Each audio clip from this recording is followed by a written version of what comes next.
Good evening. I'm Therese Lagama, Director of Public Programs and Curator here at the Kennedy Center. Welcome to this impactful words event featuring New York Times bestselling author Joy Ann Reid with her new book, Medgar and Myrlie, Medgar Evers and the Love Story That Awakened America. Tonight's event is part of our ongoing Millennium Stage series occurring Wednesdays through Sunday, where we bring you live music, comedy, literary events, film, and all of this for free. A bit about tonight's author. Joy Ann Reid is the host of MSNBC's The Readout. Her books include the New York Times, yes. Her books include the New York Times bestseller, The Man Who Sold America. Reid previously hosted the weekend MSNBC show AM Joy. The former managing editor of The Griot, Reid has had columns appearing in the New York Times, The Guardian, the Miami Herald, and the Daily Beast. And in just a couple of minutes, Joy will be joined by Brittany Packnett Cunningham, the award-winning activist, educator, writer, and this evening's moderator.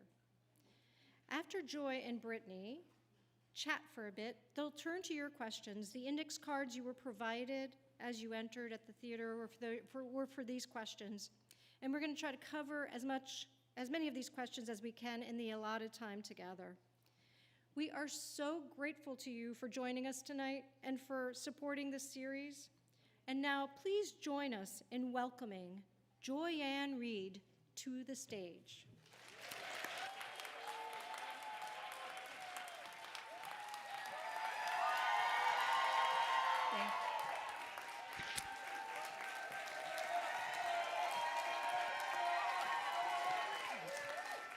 Wow. Thank you all for being here. This is exciting. Well, thank you all. It is such an honor to be at the Kennedy Center. I was actually just recently here sitting like about right there watching Black Thought do this very thing and thinking, wow, this would be cool to do something here like that. So thank you, Black Thought, for letting me copy you and come and do this. And I'm so excited, especially to do it with Brittany, who will be out here, my good girlfriend and such a brilliant person. So it's going to be really exciting. I know I have some friends and family here in the audience, and thank you all for being here. My sorors from Delta Sigma Theta Sorority Incorporated.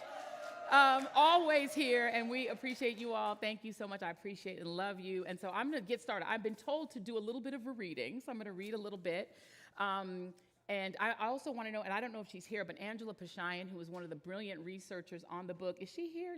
She was supposed to be here, but my two Howard University researchers were fabulous, and they were such a big help doing the book. So I want to thank them as well. All right, so let me do just a little bit of reading. So just to give you a little bit of a setup, I set out, to write a little bit about history. Those of you who watch The Readout know, and who used to watch AM Joy know I'm a history nerd. I love history. But when I got a chance to meet Miss Myrlie, she gave me a love story. And so I decided I've never read a civil rights love story, so I'm just going to write one. And this piece that I'm going to read right now is about where Medgar and Myrlie lived after they got married, and after a little time in the Mississippi Delta when they moved to Jackson, Mississippi, the big city, and this is where they lived. It's a street called Dine Street. So I'm gonna read a little bit of this chapter. The house at 2332 Dine Street had pale yellow-green vertical clapboard on one end and pale brick on the other. The small ranch-style house was built to Medgar's specifications and with his family's security in mind.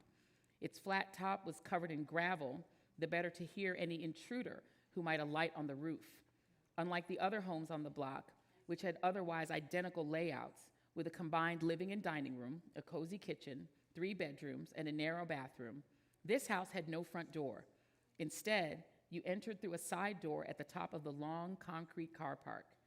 The idea of the side entrance was to prevent anyone from being seen going in or coming out, while letting those inside the house see who was coming by peeking through the blinds on the living room window. The car park was wide enough for 2 cars, including Medgar's Oldsmobile and the black station wagon he later bought for Myrlie. The house welcomed civil rights leaders, celebrities, and spillover attendees of the NAACP mass meetings at the Masonic Temple, who became frequent fixtures at the home. An overhang roof stretching across the car park connected the house to a narrow storage shed that looked like a skinny little house of its own. Medgar installed a freezer in the shed that he filled with the proceeds of the hunting and fishing trips that were his treasured weekend relaxation. For Medgar, who was a country boy at heart, hunting and fishing were more than just diversions. He'd made a vow to Mama Beasley and Aunt Myrlie, that's Myrlie's aunt, who's also named Myrlie, by the way, that he would always provide for Myrlie. That included making sure that she and their children would never go hungry.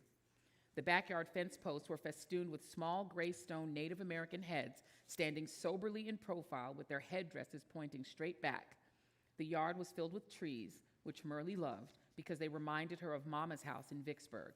There were plum and oak trees, and the couple planted a hackberry tree that dropped sweet, pulpy berries and sometimes, annoyingly, its tangly leaves, too. Its tangly limbs, too. There was plenty of room in the yard for their Cocker Spaniel named Blackie, who had been Medgar's surprise gift to Myrlie, and later, a fiercely protective German Shepherd named Heidi. Gine Street, a single block in northwest Jackson that comprised the El Rain subdivision 3 miles from downtown, was an oasis of hope and possibility. El Rain was the first subdivision of modern homes built for black middle-class families in Mississippi after World War II. Its 36 homes were erected starting in 1955 by 2 black developers, Winston J. Thompson and Leroy Burnett. It quickly attracted black professionals, mostly teachers, and a handful of business owners. Margaret Walker Alexander, the esteemed black poet and novelist, was the first to move on to Gine Street, and she owned the lone 2-story home at the top of the block. She formed a kind of one-woman welcoming and veto committee, tacitly approving new arrivals to El Rain. The children on the block knew not to stray from the safety of their Negro enclave and into the all-white streets and neighborhoods adjoining their quiet block. As long as they stayed on Gine Street, they lived as close to a normal, carefree life as a black child could in that era. For Medgar and Myrlie, the house was a step up to the black middle class. The small amount they had saved from Medgar's time at Magnolia Insurance in Mound Bayou was devoured by the medical bills from Myrlie's miscarriage. So they borrowed the down payment for the $10,500 home, listen, and took advantage of VA loans, though they would sometimes struggle to meet the $56 monthly payment. Still, for Myrlie, it was worth it. The move, after first living in a small 2-bedroom apartment in Jackson, meant the end of 21-year-old Myrlie's misery in Mound Bayou.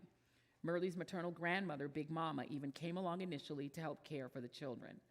When the house on Gine Street was ready in 1956, it also meant friends and a social life for this young mother of 2 and a 3-year-old, and of a 2 and a 3-year-old, and moments of respite from the constant din of activity, threats, and loneliness that went along with being the wife of a civil rights leader. Myrlie even joined Ms. Walker Alexander's gardening group. Medgar's $4,500 a year salary, plus the $2,000 a year the NAACP paid Myrlie as Medgar's secretary, stretched only so far, so the couple furnished the house modestly.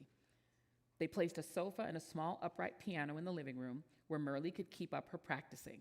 They had a record player, and they often slow danced to their song, Errol Garner's Misty, or bopped and swung to up-tempo R&B tunes. As the kids grew older, they stood in the hallway, which a pocket door separated from the living room, to sneak a peek.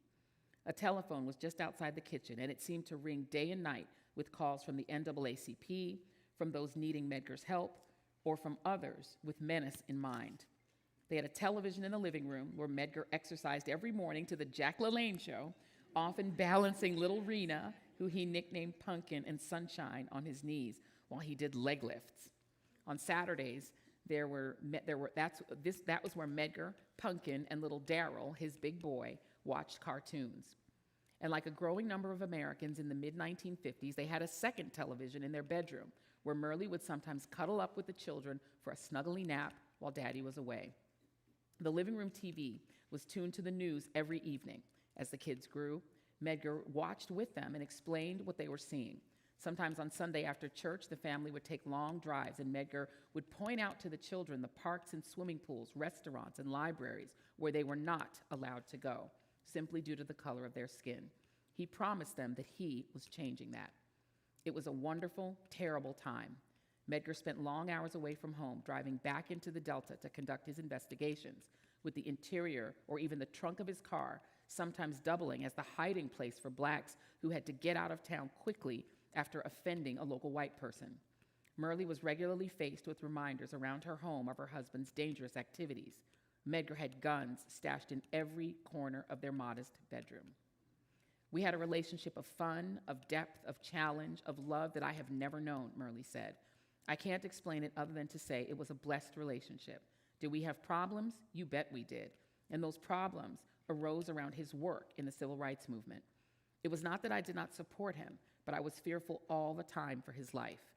Medgar was the love of my life and the father of my children, and I knew that if he continued to pursue civil rights, justice, and equality, and certainly at that time, his life would be taken from him, and I could not imagine life without Medgar.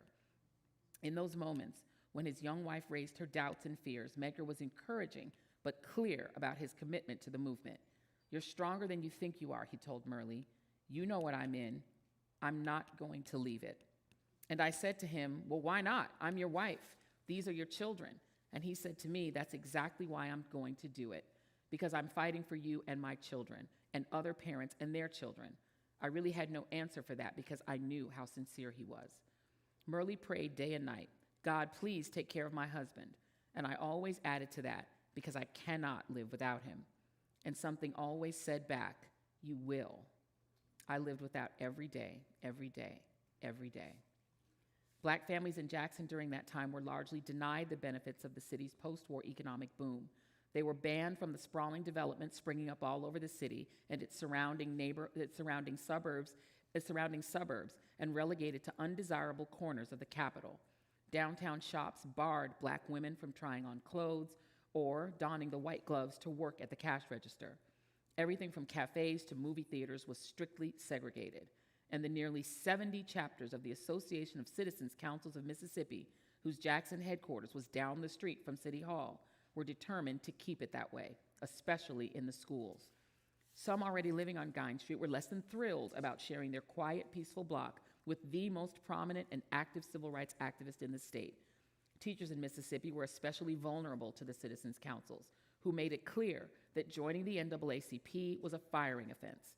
Before Medgar and Myrlie moved in, they learned that some on the block had signed a petition to keep them from moving there. This anxiety by their new neighbors was painful for Medgar and Myrlie, but also well-earned.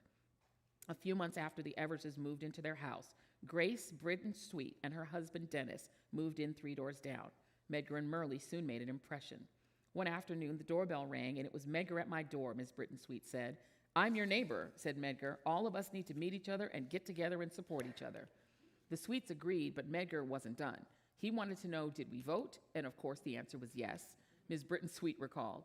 A Tougaloo College graduate, she was one of the few Black Mississippians to get past the literacy tests and registered to vote in 1953. Medgar also asked if they belonged to the NAACP, and well, our answers were no, she said. Well, why, he asked. Britton Sweet explained something Medgar already knew. They were teachers, like many others on the block, and if they joined the NAACP, they would be fired. The Citizens Councils had worked out a way to easily discover anyone's NAACP membership. You had to sign things declaring whether you were a member of the civil rights organization, Ms. Britton Sweet said. If you did not belong in the Jackson public school system as far as white authorities were concerned. Of course, it was a tactic to keep Black Mississippians from voting. Well, I can join because that issue hasn't come up where I am, Dennis chimed in. When Mrs. Britton Sweet said she'd join too, Medgar changed his tune. No, he said. What I need you to do is pay your dues without going on to the organization's membership rolls. We need your money, and what I want you to do is vote, which you say you already do. He asked them to encourage their students at the local high school to vote and to get their parents to do so. There's no need of you joining and getting fired. If you don't have a job, that's not going to help you, and it's not going to help us, he said. Britton Sweet was impressed, and the couple chipped in their dues. The Everses were finding their niche in the community, and Myrlie was gaining in confidence. Dennis Sweet and Medgar often went fishing on Saturdays. The 3 Sweet kids and the Evers children attended one another's birthday parties and were part of the Guine Street gang of kids who spanned every age from toddler to high school senior. They played together and stayed out of trouble, and they formed a bond that would last for decades, since few families on the block ever moved away. Ms. Britton Sweet's brother, Dr. Albert Bazar Britton Jr., the first African-American physician admitted to the staff of Baptist Hospital in Jackson, became the Evers' family doctor, giving them a replacement for Dr. Howard and Myrlie some needed peace of mind. We got to know them quite well, Mrs. Britton Sweet said. They were very nice, very accommodating. Boy, you just couldn't ask for better people. And once they settled in, the block was like one big family, the kind where you'd ask a neighbor, do you have a cup of sugar? I need some sugar and I'll pay you back. My husband was working on his master's degree, and he had to do a whole year in Atlanta, Georgia, Britton Sweet said. And Medgar told him, hey, I'll look after Grace and the kids while you go. I'll look in on them. You don't have to worry. You go do that. And that's what he did. We had floor furnaces, and mine went out, and it was cold. It was really bad. But I called Medgar's house, 12 o'clock midnight on 1 o'clock in the morning, and said, hey, I have no heat up here. Can you help me? And he said, I certainly can. He got out of bed, came past 2 houses to my house, and the pilot light was under the house. So he crawled under the house with a flashlight and lit the pilot and got my heater going. Johnny Pearl Young, who lived directly across the street, met Medgar before the Evers' house was finished. He'd come by to check on things, knocked on her door and said, neighbor, do you think I might have a glass of water since ours is not connected yet? When Myrlie arrived a few weeks later with little Daryl and Rena, the 2 women bonded over having daughters around the same age. Medgar became fast friends with Young's husband, Thomas, too. Nearly every weekday, Ms. Young, who Myrlie called Beau, dropped by after a long day teaching at a local Negro public school to relax a bit in Myrlie's living room and chat about their days. Ms. Young was always stylishly dressed in clothes she made from fashionable patterns from companies like McCall's. Myrlie would fix her a cool drink and pop a record on the player. Let me play some music for you. Maybe that will relax you, Myrlie would say. Medgar and Myrlie also befriended Houston and Jean Wells, who moved next door to the Everses with their children and were among the last to join the block. Houston Wells owned a furniture store in Jackson, and he and his wife, who worked at the store with him, were quiet but active financial supporters of the NAACP. When Medgar and Myrlie knocked on the door to welcome them to the neighborhood, Medgar made his customary pitch for them to join, only to find out they were already members. I'm going to actually stop there because I could just go on. But I actually wanted to pick that part because that group of people were the witnesses to the assassination. The Sweets, those kids were the best friends of the Evers kids, and the Sweet's son, who's now an adult, obviously, told me, I think one of the most poignant lines of anyone who I interviewed, that when that man assassinated Medgar Evers, he assassinated that block. Because all those kids who used to play football with Medgar, he would throw the ball with them, who would go to the movies with him, they were traumatized too, along with the Evers kids. And the families, Miss Joe across the street, Miss Bo across the street, and the people next door are the ones who were the best friends of Myrlie and had to deal with that. So I just wanted to read that so that you know that this was not a love story just of Medgar and Myrlie, but of this community as well. So with that, I believe, is it me that's going to do the introduction? No, I think you will, Therese. Everyone, please put your hands together for Brittany Packnett Cunningham, our moderator for the evening.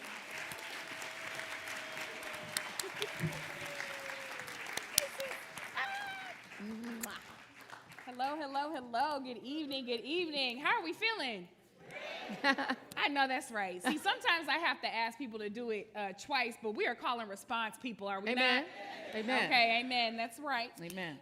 Well, I'm glad everybody came to church this Friday evening to get a good word from our good sis, Joyanne Reid. The first question I want to ask you is the most important, and I think the audience will agree. Who's hosting the show tonight? So we need to make sure it's in good hands. It's very okay? important. This is an important question. Jason Johnson is We love Jason. He's on the bridge of the Starship Readout tonight, so we're good. All right, okay, now, because you worked hard to build that platform, we want to make sure it's being taken care of, Listen, all right? and he's an OG. He knows how to do this. He's true to this, so we're good. And because we're all here, it'll be on the DVR when we get home, correct? Check it on the DVR. Okay. See, we had to take care of the important business Very first. important. All very right. important. So I'm just so honored to be with you all tonight. I'm so honored to be with you, my good sis. This book is so incredible. Thank you. It is such a testament to the richness and the wealth of our stories, especially the ones that so often go untold. And I'm very sure that when you first talked about this idea to your editor, to your publisher, I'm very sure they said, Joyanne Reid, There are so many other books we need you to write in this moment besides a love story. Yeah. So why this book right now? Well, first of all, thank you for being here. Do we not love Miss Brittany? We Thank love you. her. And so I love the turning the tables too, because I said I'm usually asking you questions, so I love it. This is a lot of fun. So when the publisher and editor, and I do love them, Peter at HarperCollins, he's at Mariner Books, which is an imprint of HarperCollins. He's 3 books in with me, and the first book was kind of a history book about the Democratic Party, how it went from Klan to Obama, and the second book was obviously a Trump book, and the Trump book did really well. Yeah. So I think in their mind they were thinking Trump book number 2, like bestseller. But I just was not about that life. I didn't want to live in that person's brain again for another 2 years. So I know that's right. because I got to do that at work. We don't either. We don't either. And I knew how to do it at work. And the thing is, I did want to write a book that sort of almost was a sequel to the first book I did, which was about the civil rights movement, to really dig deeper into kind of who these people were besides Dr. King, besides Jesse Jackson, the names you don't know as well. But I also had this love story that was traveling around with me for a couple of years that I gotten from Miss Myrlie just in talking with her. And so the idea really was, what I pitched to them is I said, I will write a civil rights book, but I want to write it as a civil rights love story. Because what she gives you when you talk to Miss Myrlie herself, she gives you civil rights, but she gives you love story more. Yeah. So I felt like that was the thing that would be the truest to her. It's a beautiful thing that those two things can coexist, Yes. right? The fight and the love. And that the That's fight right. happens because of the love. Because of the love. And, Yeah. and if you think about it, it kind of does make sense, right? I mean, one of the things that I did love about learning about Medgar is Medgar loved Black people. I mean, he was so, he was like ahead of his time. He was trying to get Myrlie to not press her hair. And she was just like, this silk press is staying on. Are you out of your mind? She said the hot comb is on the stove. She said I the will hot not comb is on the discuss this with stove. you. Yes, but that's how he really was very pro-Black and very much, and he did what he did out of love for his people, Yeah. but also out of love for his community, love for his block, love for his family, his wife and children. Yeah, yeah. You have talked about Medgar Evers in the same way that James Baldwin talks about him. And I know that when you had to sit down and write this, you took a bit of a Baldwin journey, went to did. Paris, took some time Yeah. to really get away from this hellscape and make sure that you could focus. Yeah. But you mirror Baldwin in saying that Medgar Evers belongs in the pantheon Yeah. of civil rights leaders alongside Malcolm X and Martin Luther King. Yeah. Why, remind us why you say that. And it's funny because if you read Blues for Mr. Charlie, he dedicates that book Yeah. to Medgar Evers and to Emmett Till. Yeah. And, it's interesting because James Baldwin, we think of him as this great literary giant, but for a time he actually was a civil rights man. Like he came and went to Mississippi, went down south and toured the South for CORE. Yeah. And so he got a chance to really sit with and be with these people. So he's not talking about what he thinks. He's talking about what he knows Yeah. from having, driven around in Medgar's Oldsmobile. And it was called a Rocket 88. It was a car that had a souped up engine that was designed to outrun the Klan. And he spent Wow. extra money to make sure he got that particular car because this man was driving like 100 miles an hour, barreling through the Mississippi Delta because he had to make sure that he made it home alive. Yeah. And, so James Baldwin actually saw it firsthand. He knew King and he knew Malcolm. He knew these people. And so if he's assessing that of all the civil rights leaders he knew, and he knew them all, that these are the 3 that you need to know, that it's Malcolm, it's Medgar, and it's Martin, that's the triumvirate. I just do what James Baldwin says because he's very smart. He was very smart. I feel like we should all just do what James I Baldwin feel like says. just listen Life would to be him. much better. Yeah. Everything would be perfect It in the would. world. You talked a little bit about what happened, not just after the assassination, but after the funeral. There's a story that you tell about what happens when Myrlie sends the children home. Talk to me a little bit about that. Yeah, one of the things that I was honored in just talking with Myrlie is how honest she was. I mean, she talked about things that we just don't really think about when we think about that era. She talks about depression. She talks about sometimes wanting to go to sleep and not wake up after Medgar's assassination. She talks about, being prescribed sleeping pills, but her doctor being afraid to leave her alone with them. That's real talk, Yeah. and that women of that era really didn't even address that. You didn't get therapy. That's right. not a thing that happened. You just had to figure it out. And so what happens is that you have this assassination happen at like midnight, just after midnight on June 12. And then she has to figure out what to do, because when she comes outside, there are these police officers there who she says she wants to run back inside, get one of his guns, and just shoot everybody, because she's angry. But she knows, as a woman, particularly as a Black woman, she's not even allowed to access anger, right? Women often are denied anger. We're not supposed to have it. They're supposed to be pretty and sweet. And so she's thinking, who do I have to be? Because not only are the police out there, Dan Rather is out there. There's a national news crew out there, because this is a nationally known civil rights leader. Absolutely. And so she now has to confront, what do I do? So the first thing she does is she has to get her children safe. So she takes her children across the street to her bestie's house across the street and says that just sleep there. She doesn't tell them what happened. And then she has to try to get herself together and immediately start to tell his story, and immediately start to translate the life of this man who she'd been on this 11-year journey with into prose that would make sense to white people in Mississippi in 1963. And it's literally the hardest possible task. And the only templates she had were, of course, Mamie Till Mobley, who she knew because Medgar Evers was the principal investigator of that case that brought it to trial. But that was a mother. Right. And so a mother's grief is different than a wife's grief. And also there were other civil rights widows, obviously, throughout Mississippi, but they didn't have to deal with that. Yeah. They didn't have to deal with the public pressure in addition to the private pain. And so to me, she's the template, before, 2 years before Dr. Betty Shabazz had to deal with it, 5 years before Coretta Scott King. And it's one of the reasons that the three of them became very good friends. Yeah, I've heard you talk about her as really kind of this first nationally known civil rights widow. Yeah. And I'm thinking in modern day about all of the, who we call the mothers of the movement, Yes, right? The that's mothers right. of slain Black folks by racists, by police officers. I'm also thinking, though, about this time directly after the funeral that becomes an unintentional protest. Because as we think about Medgar not always being recognized in the light in which he should be, that moment made me think that actually that was very intentional. It started from the very beginning. So you tell this story about the fact that there was an agreement between the NAACP and the local leadership in Jackson that there would be no singing at the post-funeral march. Yes.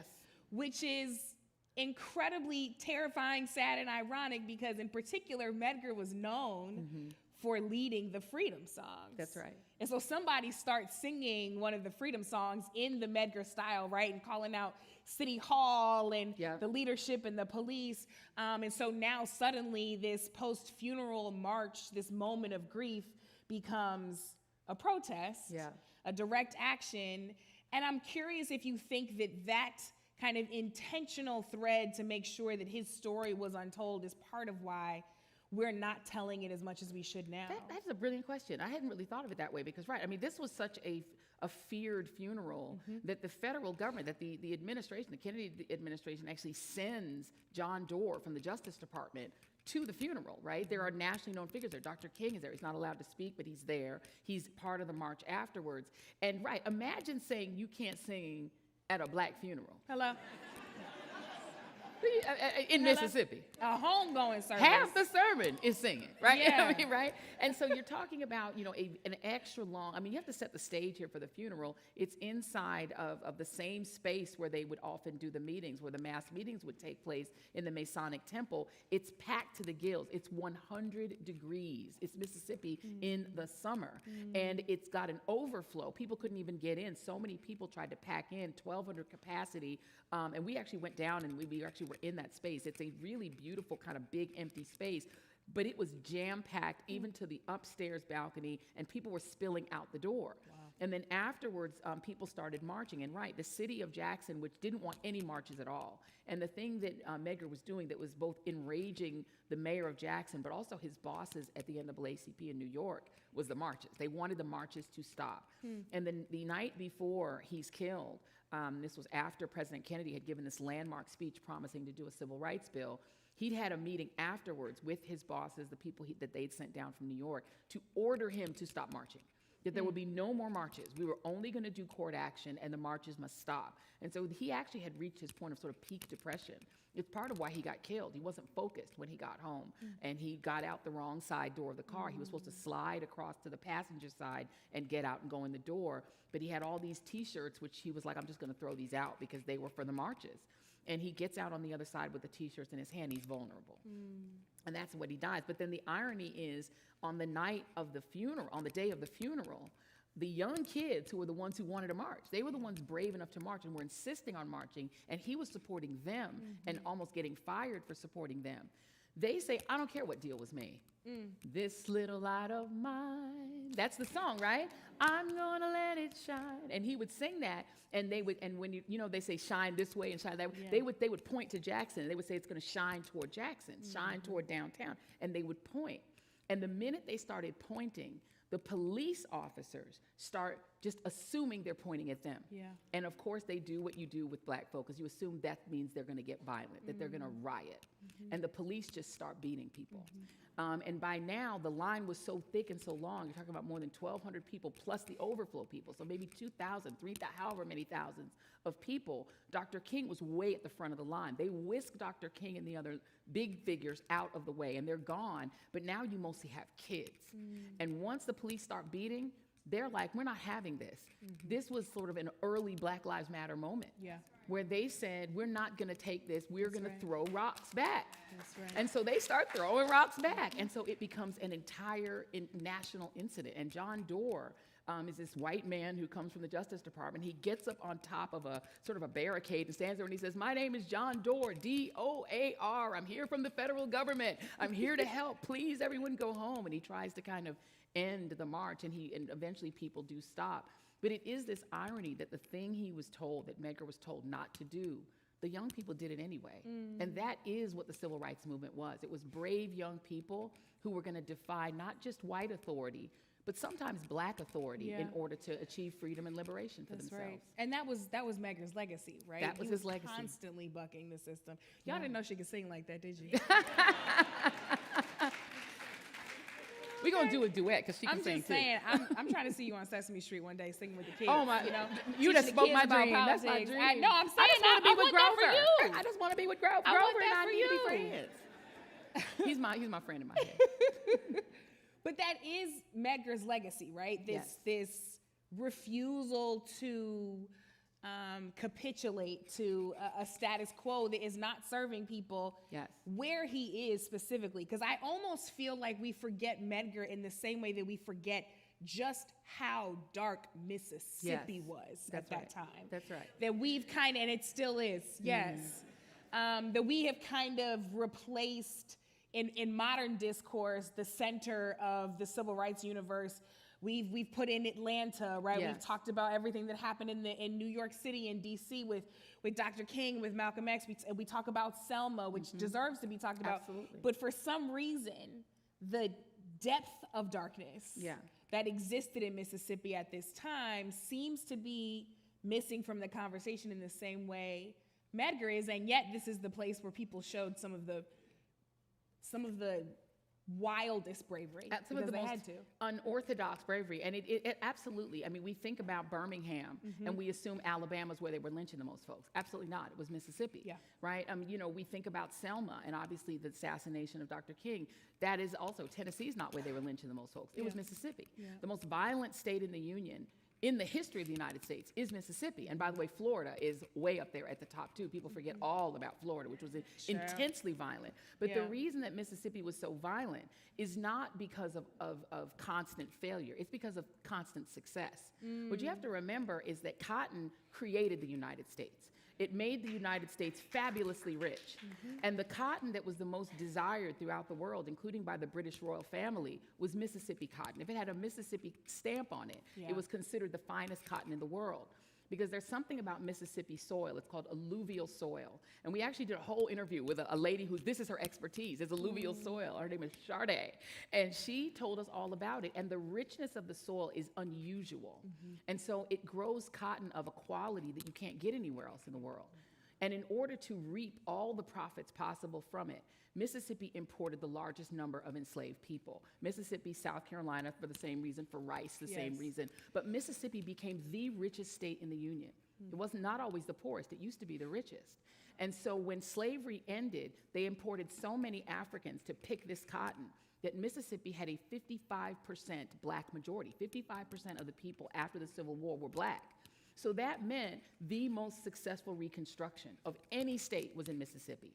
Black folks were opening schools. They were, I believe it was the lieutenant governor or the postmaster general. These people were either black or they were white radical Republicans, which used to mean something else than it means now. It used to mean liberal. And so between radical white Republicans and black folks, they had incredibly successful 12 years of amazingly successful Reconstruction. And the backlash to that, the kind of, you could call it the Trump era to the Obama era of Reconstruction, if you want, was wildly violent. And suppressing black people's ability to vote and ability to live normal lives became the obsession of Mississippi, to the point where they created a state spy agency after Brown versus Board that literally spied on people and created an apartheid state that was sort of almost like a little Soviet Union.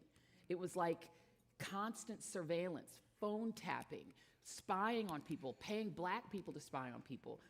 The whites in Mississippi said they will do anything to return black people to subservience. And in many ways they did. And so Medgar is literally fighting for civil rights in that environment, with the most dangerous environment in America. And could have, as a nationally known leader, chosen to pick up and move his family anywhere safer. Absolutely. And yet he's choosing intentionally to do this work in Mississippi, in this space of home for them. And this is also the place where Myrlie is trying to, alongside him, raise their children, care for their family, and care for and cover him.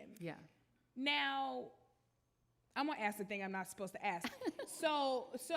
That's what we love, Reid. In the current discourse, there are some black gentlemen who find themselves in trouble, and they go and find a good black woman to give them that cover, to help them reclaim their reputation. I see what you did there. When they get so excited that this black woman is going to stand by them and hold them down, they say, you know, she was my Coretta.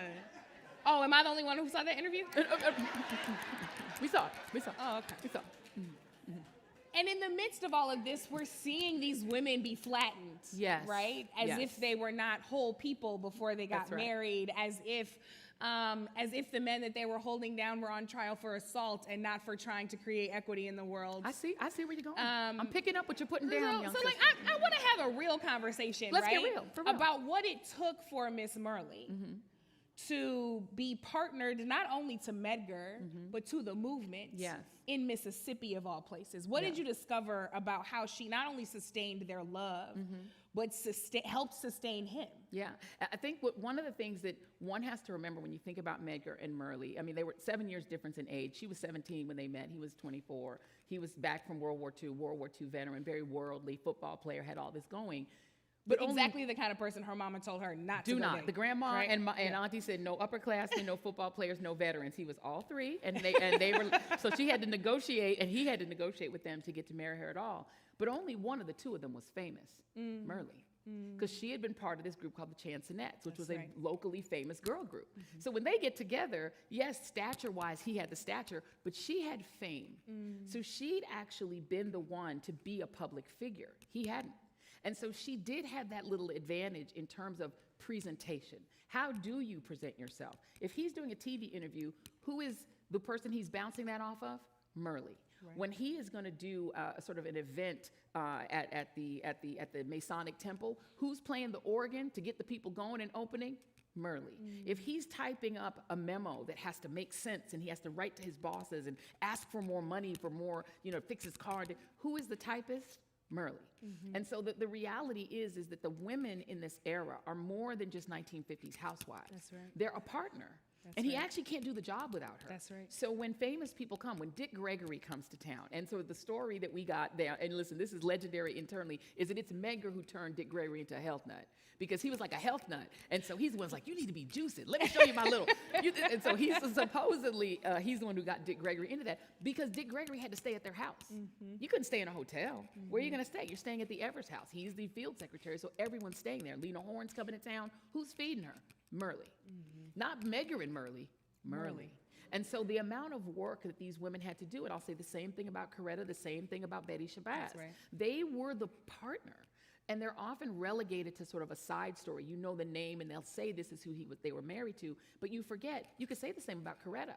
Singing career. She would have been a brilliant vocalist. She would have had a career. So would Myrlie. Yeah. In fact, her grandma had told her, one day you're so talented at playing the piano, you're going to play Carnegie Hall. And you'll see in the book that in the end, she gets there, right? She's a person of incredible power in her own right. And she's also the person, he did this work for 11 years. She then did this work for the next 30. That's right. And the reason that the person who assassinated her husband goes to prison is Myrlie. She's the one who sticks to it and says, I'm going to get justice for my children. And then he was the leader of the NAACP in Mississippi. She ultimately becomes the leader of the whole NAACP, the chairman of the board. So, you know, I say that to say that we need to give the women their shine. And maybe what it is the women need to go find them a Medgar. Oh, whoop, whoop, there it is. Because she's shining already. That's right. And she would have shown regardless. That's right, and they shine brighter together. They shone brighter together because they were the perfect combination of a man who was a take no prisoners, kind of a radical, you know. I mean, he was not Dr. King. He was about that other life. He had guns. Yeah. Okay, he's like, I'm saying, sitting no, back. I throw hands, babe. He throw hands. He was just, you know, he said, try Jesus, not me. Not me. And the reality is the way he died. You know, he was an infantryman. You know, he had been in the war. He'd traveled more than most white men in Mississippi had. So he came back with a bravado and a confidence, and came from a family that also had a bravado and a confidence. He and his brother each tell the story of their dad. One day holding a broken bottle to a white shop owner who tried to cheat him and saying, you come around that counter, you're going to catch this bottle. And the two boys are standing there watching, and so they learn from their father not to bow down to white people, which normally would get you lynched. But the people in the town that they lived in Mississippi thought that black man must be crazy. So they literally called him Crazy Jim. Okay, so if we hear any other actors or anybody try to make this false comparison, tell them to go buy the book. Tell them you know Medgar. Yeah. Know what the women did. Yes. Understand the contribution. That's right. And understand that, as Nikki Giovanni says, that black love is black wealth. That's right. That's right. I'm curious, what were Medgar and Myrlie's riches?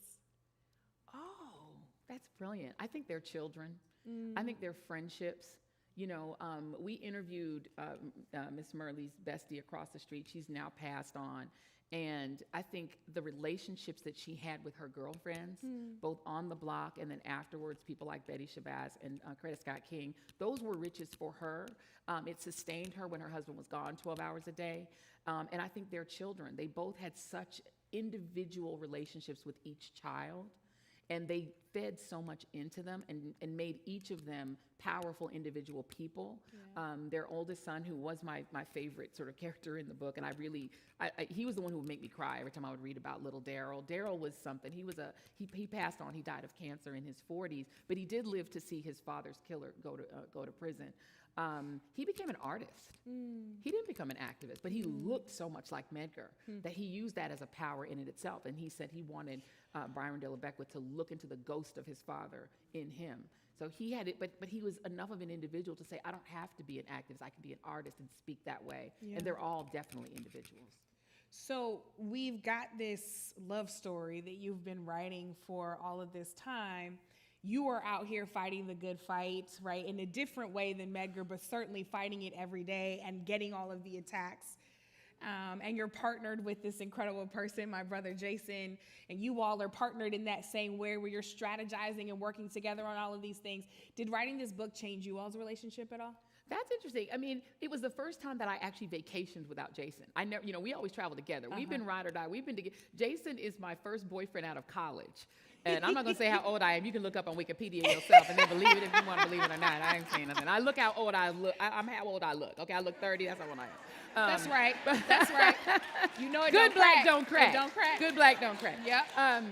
But we've been together since we were 21 years old. Wow. And so we always do everything together. We are each other's ride or die. And so this book was actually the first time I ever traveled by myself without him. And I did my Paris thing because I needed to write. I needed to get things done and not be distracted, other than by James Baldwin's Ghost, which I was like, that needs to distract me. And that was the first time I'd done that, which was an interesting experience. But, of course, we talked on the phone every day. I think the only thing it changed in our relationship was it actually made it stronger because we knew we are great separate, but we are better together. And that's, I think, the thing that you learn when you spend a little time apart is that, we're pretty great on our own. Yeah. Individually, we each have our own thing. But we're better together. And the other piece is we shot the interviews together because he's a documentary filmmaker. And so we shot all the interviews together. We went to Jackson. We actually spent a bunch of time on the block in the house where the Evers lived, interviewing the folks there because we figured, let's just have this for posterity, whatever we do with it. And now we are working on a documentary film about the assassination of Medgar Evers together because we partners like that. That's an exclusive. We're very excited about that. Did it change your relationship with your children at all? Especially when I think about not only Medgar being assassinated in his driveway, right, and laying out there for so long, but I'm also thinking about the preparation that the family had been doing all those years. Yeah. Should a moment like that occur? I mean, there were drills. There were drills. And he would do like play infantry with the kids. And he'd say, if you hear a shot, what do? And they'd say, you get down on the floor. You take little Van, who was 3, and throw him on the floor and lay on top of him. And they would have to do these drills, and he would make it into a game. But it was deadly serious, And even the night that he was assassinated, their first instinct was to go down on the floor. Yeah. And they were drilled like they were little infantry people. Yeah. And that to me was heartbreaking, that a kid would have to know that, would have to understand what would happen if somebody tried to kill their dad. They slept through the firebombing of the house that Myrlie ran outside, and she and her neighbor next door put out with a hose. And so, I mean, for me with my kids, I had already been through Black Lives Matter with the children, with my kids. Jason and I have 3 kids that are not, they're kidults. They're not really kids. They're adults now. They're in their 20s. But our middle son is exactly the same age as Trayvon Martin. And, I remember in covering that when I was at the Griot, him, he and his younger brother asking some really poignant questions about it. And the youngest one, Miles, had asked, why can white people just kill us? Can white people just kill us? Because this wasn't even a cop. Right. And so it was a sobering thing to think about, well, I guess people can just kill us. And it sort of changed the relationship and the conversations both Jason and I had to have with them about what you had to fear, because we had always taught them to be very wary of police. That's just real talk that every Black parent has with their kids. That's right. We hadn't had to have a conversation about just being wary of anybody that isn't a police, that's acting like the police. That was a whole different kind of thing. And so in writing this book, it did take me back to that Black Lives Matter place. And I had a lump in my throat through writing most of the book, to be honest, because you know what's coming. I actually put the assassination later in the book because I was putting it off. I didn't want to write that chapter because it was too painful, because now I knew these people, right? Now I've made friends with all these people. You had been to the home. I've been to the home, and I'd lived with it, and I sort of was living with these characters in an intimate way. And so I think the only thing it changed is it made me more protective of all of my people, of all of my family, of my husband and my kids, because but they're for the grace of God. If people don't like what you're saying and doing, this is a country full of guns and full of people who are angry for no reason at all. That's right. I have one more question for you before I share some of the audience questions that were turned in earlier. To get political just for a moment, in this modern era, we're clearly experiencing the kind of social and political peril that mirrors and harkens back to the exact era that you describe in the book. And in the midst of that, you wrote a love story between 2 Black people, and you wrote a love story to Black people, right? That these were 2 folks who loved Black people so much that they committed their lives to them. What do you want this book to leave us with, personally and politically, in this particular moment, staring down the barrel of this election? Yeah, I mean, as I've really been thinking about it, and read it 10 times myself now, really for the purposes of trying to talk about it with people, is what I love the most about Medgar and Myrlie Evers and about their children is that they are so regular. They are not superheroes. They're not from another planet. This is not a story of Superman mimicking us in his failures, right? Superman's costume is the weak American, the weak human, right? The weak human person, but his superhero self is an alien. These people are not aliens. They're just real people. And what it leaves me with is that it's really going to take the work of regular people to save this democracy. Don't wait for Superman to come. You have to be Superman. And what Medgar decided is that that's what he was going to do. When he came off when he got on the bus coming home from Europe, and was told to get to the back when he got near his town, that was a decision moment for him. Because he was just a regular guy. He wasn't famous, he wasn't rich, he wasn't anyone of known or renown, but he just said no. And it was just a simple act of saying, in this moment, I am not going to give in to your decision that I am unequal to you. Because I literally just laid down my life for this country, and I fought fascists over there. I am certainly not going to give in to fascists over here. And so that's a decision any of us can make in that moment. And the other piece of it is the bravest people were not just Medgar, but it was kids. It was high school students. And some high school students who Medgar doesn't even get the credit for helping to train. You think of Goodwin, Schwerner, and Cheney, who were 21 and 20 when they were all killed. Well, the youngest was Cheney. He was a 20-year-old Mississippi young man who, when he was 15, joined the NAACP youth councils that Medgar Evers was setting up all over the state. And his first act of resistance was to draw an NAACP membership card of his own and attach it to his clothes and put it on like a little sticker. And he got expelled for that at 15. And that is the beginning of his activism. Dying in that car as he was trying to lead those guys around and be the liaison to Mr. Schwerner is how it ended. But he didn't have one moment of activism. He had 5 years of activism. And so it's those stories of people we don't know and the bravery of young people. John Lewis was 22 when he took that beating. And I always would tell my students this when I would talk about these civil rights leaders. Neither Medgar Evers, Malcolm X, nor Dr. King ever lived to be the age Kobe Bryant was when he died. And we think of Kobe Bryant as a kid, but he was 41, and they were 39 and 37. And so we have to think about the fact that you don't have to wait till a certain point in your life to become heroic, and you don't even have to do anything heroic to be heroic. You just have to actually say no. That you're not going to stop me from voting. No, you're not going to take my books. I'm going to read them. If my kids want to read these books, they're going to read them. You're not going to ban them. It's just a no. That's right. And sometimes that's all we have to be brave enough to do. Sometimes that's all we have to be brave enough to do. Isn't this woman so brilliant? What a gift you are, Joanne Reid. So this first one, to be fair, is not a question, but it's a few comments, but I knew you'd want to hear this one. It says, loved the book, so needed right now. Thank you for including my uncle, John Doerr.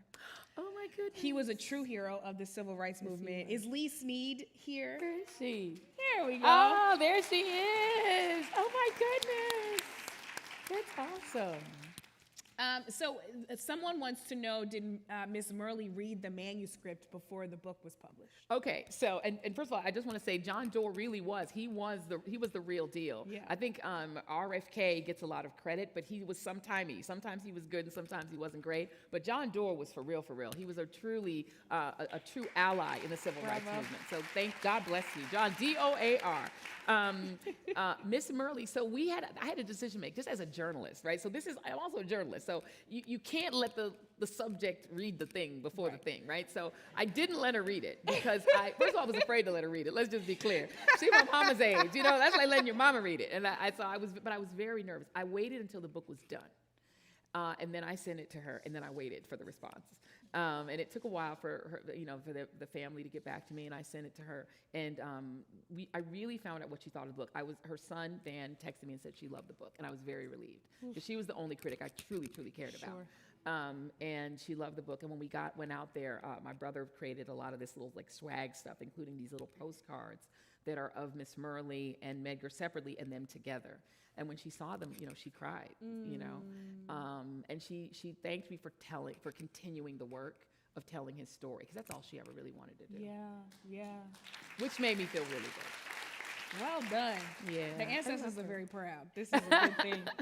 Because they'll haunt you if they're not. Oh, listen, they sure will. I'm just saying, I'm not living in a haunted James house. Baldwin's ghost was friendly this time, but he don't have to This time, exactly. All right, Don't as mess long with as we're him. clear. Correct. Speaking of the ancestors haunting people, we've got some questions about Trump. Okay.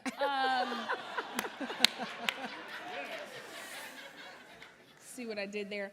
I So we've got two, and I'm going to kind of combine them. One says, what is your thought on whether Trump may be our next president? Do you think he will suffer any consequences for January the 6th? And are you discouraged, is the second one, that he seems to continue to have so much support?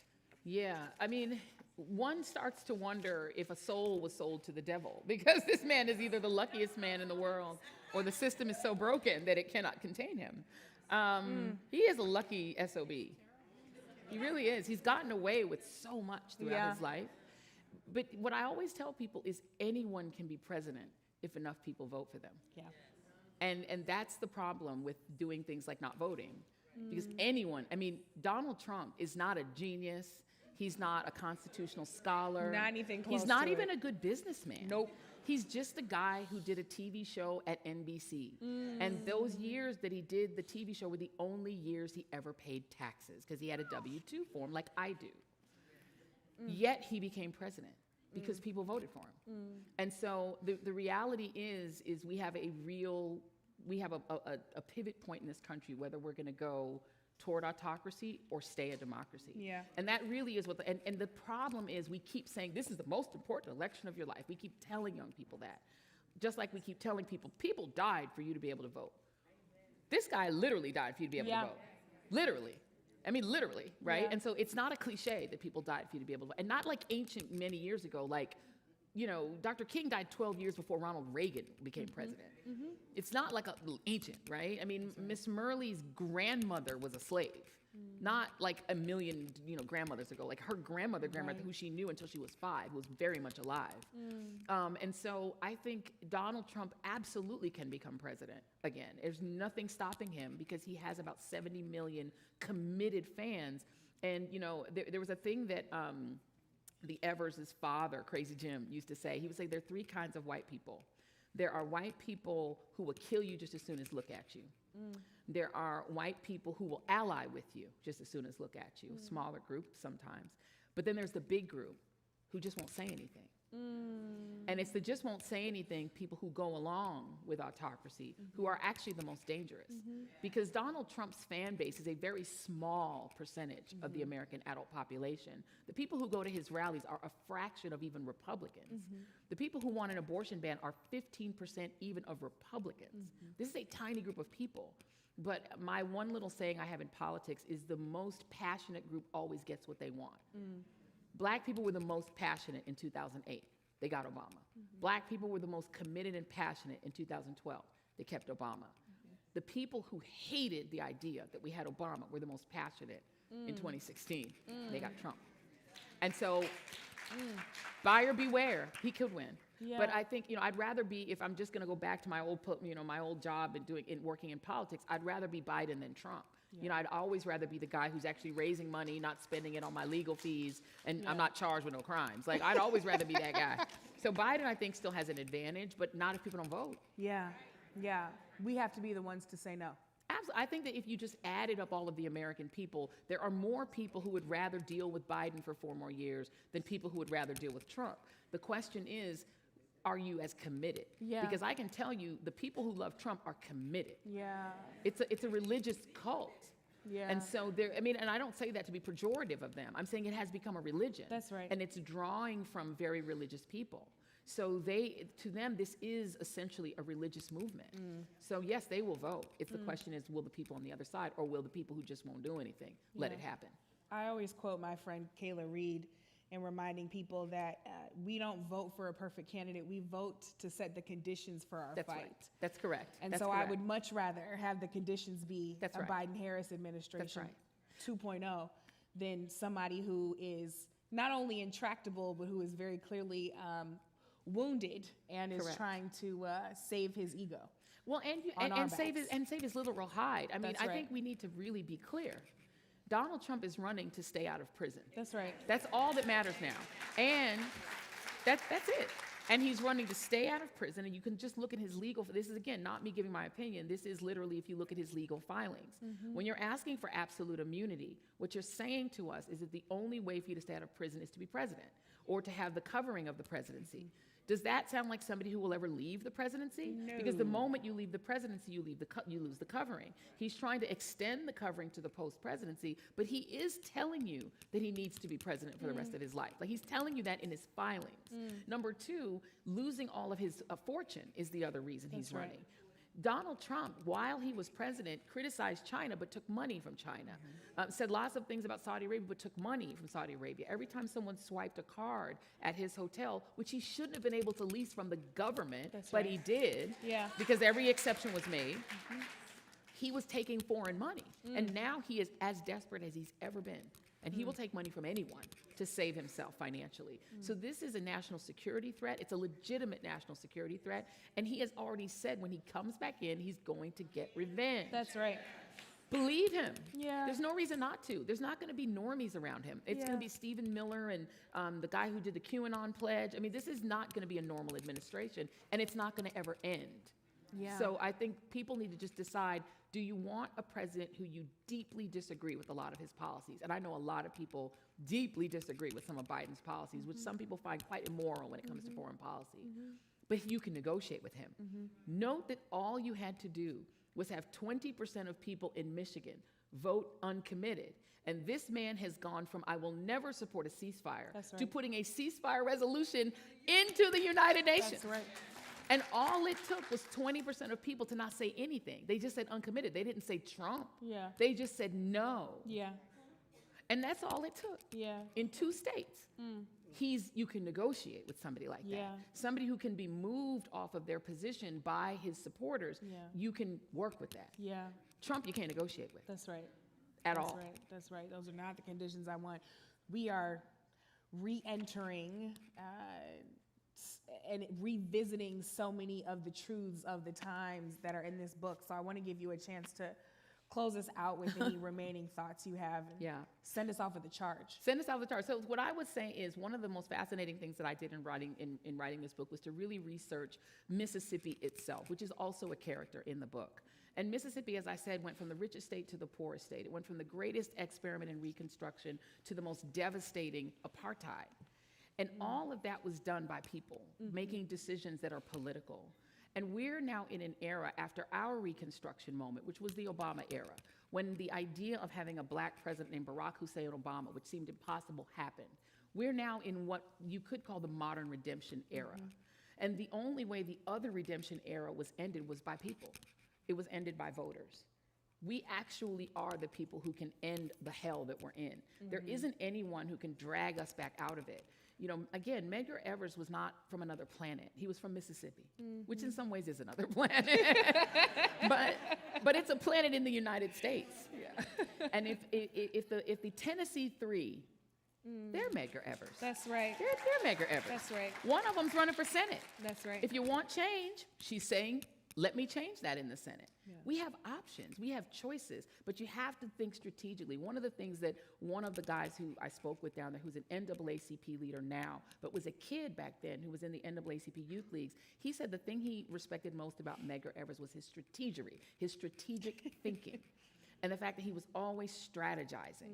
And one of the ways he strategized to fool the authorities was he would create different kinds of NAACPs. So this is the NAACP Youth Council, but this is the NAACP Youth Committee. So sometimes the NAACP Youth Committee's meeting, but sometimes it's the NAACP Youth Council. And the different things were meeting. They couldn't keep up with it. They just didn't know what they were dealing with. Strategery kind of works, right? But the strategery now is for you to think about, you don't say, I like Larry Hogan, therefore I think he's the good guy. You think, what does he come with? Right. What is he bringing strategically? Yeah. And so I would just pray that the American people, not just black folk, but black folks specifically, because we're being targeted now by the right to say, maybe you should think about other things besides your interests. That's right. Maybe you should think about personalities that you like better. Maybe you should think about, whether you're mad at women for being too liberated, and maybe you should vote this way. Think strategically. That's right. For yourself, your family, and your people, and for your country. Because the only choice right now is we remain a democracy or we don't. And we were a country that came very near to fascism in this era, when World War II veterans who came home as fascists like Byron Dilla Beckwith, fought World War II veterans who came home as small d Democrats and decided to fight for democracy. We have to do that again. Absolutely. She said she's not moving to Canada. We can't all go. Joyanne Reid, everyone. Thank you. Thank y'all. The book is Medgar and Myrlie. Brittany Packett Cunningham, everybody. Thank you all very, very much. God bless. God bless you all. Thank you so much. Thank you, thank you, thank you. I love you, girl. Thank you. All right, y'all. Thank you. Bye. I appreciate you. Thank you.